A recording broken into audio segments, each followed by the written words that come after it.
সীমান্ত পরিস্থিতি নিয়ে আরো জানাতে যুক্ত হচ্ছেন সহকর্মী। আমরা যাচ্ছি কুষ্টিয়া, সেখানে আছেন সহকর্মী মাহতাব উদ্দিন লালন। লালন, কুষ্টিয়ার সীমান্ত পরিস্থিতি আজ কেমন, আর বিজিবি ও স্থানীয়রা কি বলছেন সেটি আমাদের জানাবেন।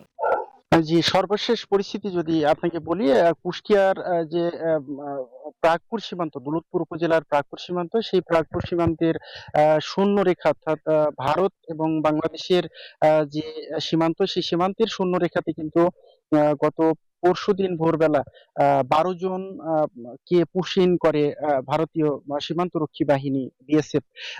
পরবর্তীতে স্থানীয়দের সহযোগিতায় এবং বিজেপির তত্ত্বাবধানে কিন্তু তাদেরকে আহ, বাংলাদেশ ভূখণ্ড থেকে পুনরায় এই শূন্য লাইনে আসলে প্রেরণ করা হয়। ইতিমধ্যেই কিন্তু এই 12 জনকে পুশিনের ঘটনায় গতকালকে বিএসএফ এবং বিজিপি কোম্পানি কমান্ডার পর্যায়ে একটি পতাকা বৈঠক অনুষ্ঠিত হয়েছে। 20 মিনিটের সময়ব্যাপী এই পতাকা বৈঠকে বাংলাদেশের পক্ষ থেকে 47 বিজিবির সহকারী পরিচালক আহ, আহ, তিনি প্রতিনিধিত্ব করেন, এবং বিজিবির পক্ষ থেকে কিন্তু বিএসএফ কে আসলে কড়াভাবে এই পুশিনের যে ঘটনা, সেটি আসলে প্রতিবাদ জানানো হয়, এবং যাদেরকে পুশিন করা হয়েছে বা বিএসএফ করেছে তাদেরকে ফেরত নিতে বিজিবির পক্ষ থেকে কিন্তু আসলে আলটিমেটাম দেওয়া হয়। Bashundhara public school and college 2026 শিক্ষাবর্ষে ভর্তি চলছে।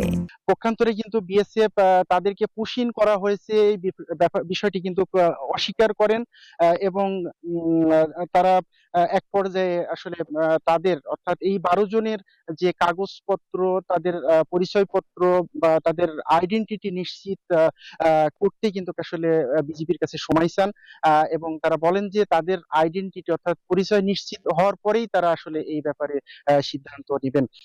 এই বিষয়গুলো কিন্তু আসলে 47 বিজিবির যে অধিনায়ক লেফটেন্যান্ট কর্নেল রাশেদ কামাল রনি কিন্তু আমাকে জানিয়েছেন। তিনি বলছেন যে কোনোভাবেই তারা এই পুশিনের বিষয়ে আপোষ করবেন না। ইতিমধ্যেই কিন্তু আসলে স্থানীয় বাসিন্দা বা যারা সীমান্তের বাসিন্দা রয়েছেন তারাও কিন্তু আসলে বিজিবির সাথে একত্রতা ঘোষণা করেছেন, তারাও কিন্তু আসলে সীমান্তে শক্ত অবস্থান নিয়েছেন।